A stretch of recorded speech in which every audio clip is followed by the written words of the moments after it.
Gracias, Iluminada. Muy buenas tardes, colegas en la mesa. Buenas tardes al pueblo dominicano.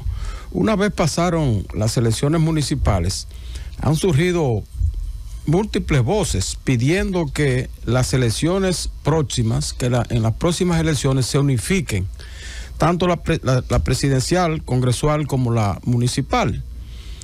Y los que así opinan dicen que con esto el país se ahorraría recursos y se evitaría además, y esto es el factor principal que argumentan, se evitaría la abstención electoral. Y esto ha surgido precisamente por esa abstención que se verificó en estas elecciones, en la que el 53% de los votantes no fueron a las urnas.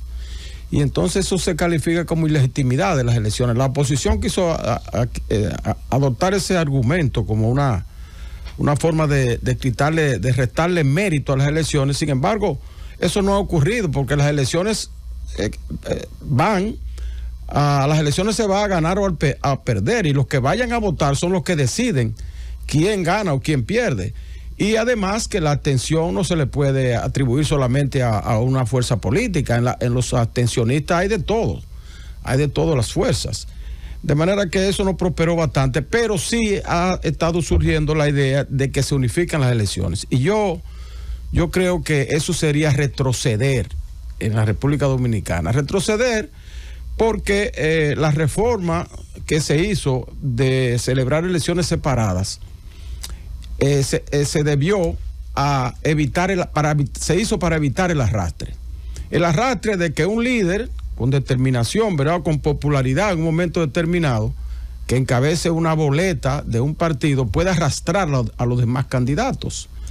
Y con esto del arrastre y de las elecciones separadas o juntas, se viene hablando se viene decidiendo de las elecciones de 1960, en la época del dictador, que fue el que finalmente, después de haber realizado elecciones, ¿verdad?, mascaradas de elecciones en varios periodos, conjunta, ¿verdad?, la presidencial con las demás elecciones, congresual y municipal, decidió separarla, porque en esa ocasión Trujillo quería también elegir por el voto de la ciudadanía a los gobernadores, y estableció las elecciones separadas.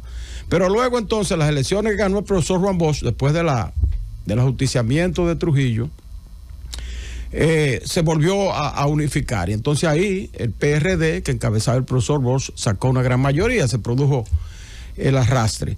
Eso fue en el 62. Pero luego en el 66, después de la guerra civil, que se celebraron las primeras elecciones democráticas, entonces Balaguer la unificó, la congresual, la municipal y la presidencial, y ahí el Partido Reformista prácticamente arrasó. Pero en el 68, luego de una reforma constitucional que hizo Balaguer, entonces se separaron de nuevo las elecciones, las municipales de las presidenciales, en el 68. Pero posteriormente, entonces, las elecciones del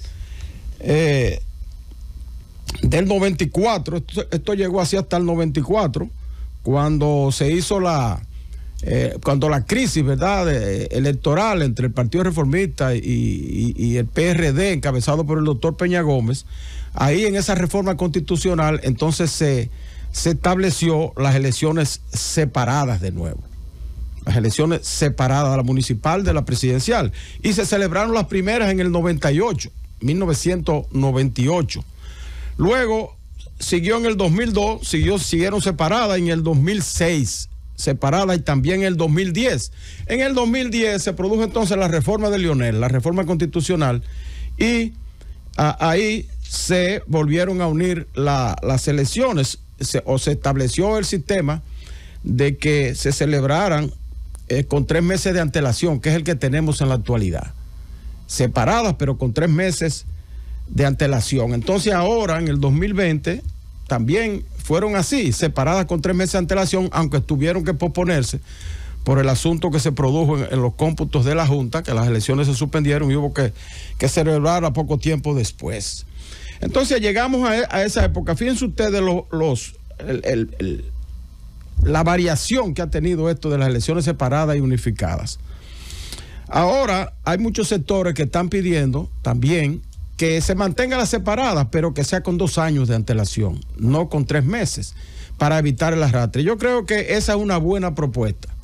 Una buena propuesta porque tenemos que mantener las elecciones separadas para fortalecer el poder municipal, para que surjan los líderes municipales, porque en la medida en que son arrastrados por el líder que encabece la boleta a la presidencia, en esa misma medida los partidos van a poner a cualquiera en los municipios y entonces no se van a crear los liderazgos locales que son tan importantes.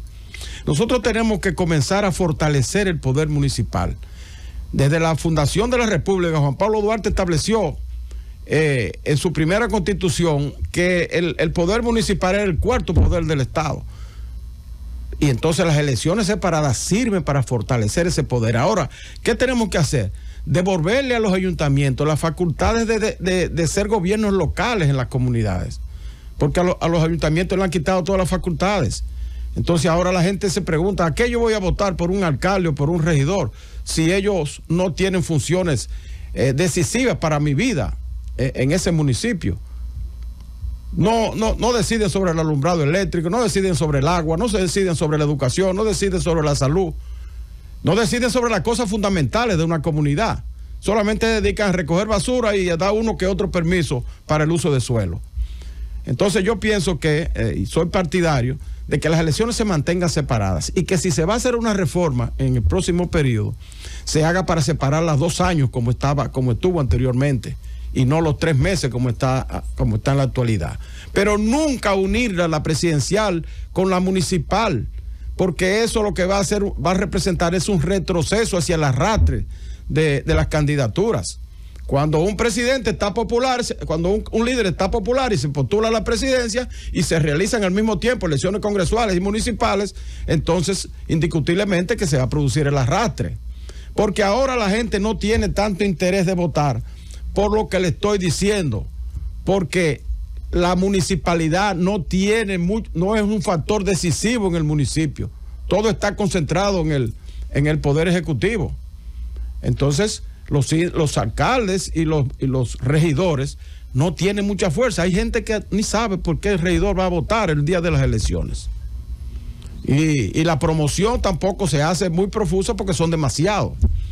Entonces yo pienso que en la medida en que se mantenga la separación de las elecciones, en esa misma medida nosotros iremos eliminando el arrastre y también al mismo tiempo fortaleciendo el poder municipal que lo necesita la República Dominicana. Los alcaldes y regidores son las autoridades más próximas que tiene la ciudadanía. Y entonces hay que darle poder, hay que descentralizar el poder cada vez más en la República Dominicana para que las provincias, para que los municipios tengan una participación decisiva en el gasto público y en la vida nacional. De manera que esas voces que se están levantando para la unificación de las elecciones bajo el pretexto de que eso eliminaría la tensión electoral, yo pienso que son voces que están equivocadas en ese aspecto, porque la tensión electoral no se ha producido porque las elecciones estén separadas. Si usted la unifica, usted lo que va a hacer es prácticamente engañar a la gente, porque usted le va a llevar de contrabando al alcalde y al síndico para que voten en esas elecciones, porque en esas elecciones también se elige el presidente y el Congreso Nacional. Y no debe ser así. Deben mantenerse separadas para que la gente sepa por quién votar en su comunidad. Y para que también el poder municipal pueda fortalecerse y de esa manera nosotros ir definiendo un municipio fuerte, independiente y con capacidad para decidir sobre los problemas fundamentales de la gente. Adelante, Francis.